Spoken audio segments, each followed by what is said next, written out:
Former President Donald Trump is taking aim at fellow GOP presidential candidate Governor Ron DeSantis. In a series of clips posted to his Truth Social account over the weekend, Trump called DeSantis disloyal while criticizing the governor over Florida's housing and insurance crisis. This comes as only 6 GOP candidates running so far have met the Republican National Committee's polling and fundraising threshold to participate in the first debate next month. That's according to Politico's tracking. For more on this, CBS News political director Fin Gómez joins me now from Washington. Fin, good to see you. Hi, Jerika. Good morning. Good morning. Well, so Trump continues to dominate over the other GOP candidates. New Fox Business polling has the former president way ahead in both Iowa and South Carolina. Why are the other candidates having such a hard time catching up to Trump, especially given they're spending so much time and, of course, money campaigning?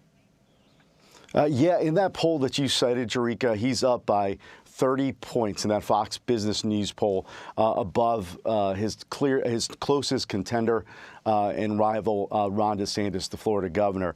But essentially, it's because he's been running. It's for 2 reasons. One, because essentially the headlines that he's generating because of the Trump investigations, which has only caused his profile to go up. But he's also there's been this confluence of events that have been happening while he gets this focus from this investigations.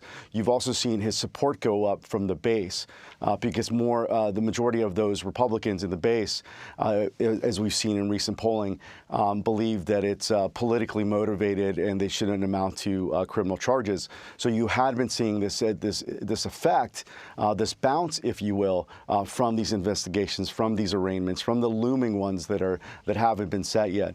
So that's part of it. Also, just in general, like Trump has been running essentially as the party's incumbent, if you will, because of his name ID, because of his structure.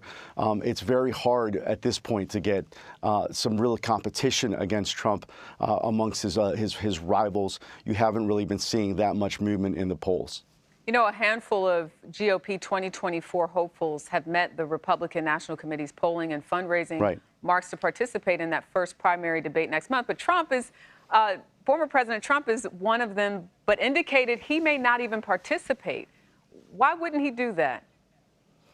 Yeah, Trump has been facing some internal pressure by people close. This has been confirmed by people close to Trump who tell me that there's been 2 camps of thinking within Trump world. One is that he should attend the debate because of the focus that it will get, the amount of people who will be watching that first debate. But there is also another camp that believes that he shouldn't because of the margins that we just discussed, Jerika, the wide lead he has between himself and the rest of the field. So by going and sort of playing on their ball, really the only ones, or on their ball field, excuse me, the only ones who really would risk any sort of political fallout, if you will, would be the front runner, who is Donald Trump, who is ahead by so much. So it's really, the debate stage is great for the rest of the field, if you will, because they want to have this great equalizing moment, something to provide momentum for their campaign. But for the most part, if you look at that Fox Business poll, Trump is still wide ahead of everyone else. You know, if he were indicted by Special Counsel Jack Smith, do you think there could be a shakeup in the race? That's a great question, and it's one that I've consistently asked throughout this presidential cycle and this past year. And speaking to rival camps to the Trump campaign, they believe at this point that it could impact him. That it can't be sustained, Jerika, if you will, because he's just so high up at this point.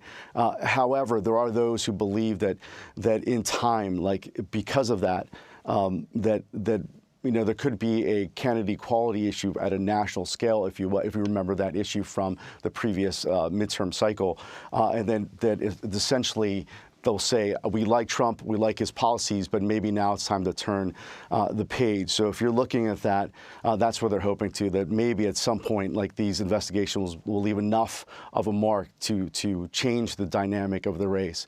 Because as of right now, as we discussed, Trump is still well ahead of the rest of the field. And looking at those numbers, you wonder how many primary voters have already made up their minds. But, you know, we still got a long way to go.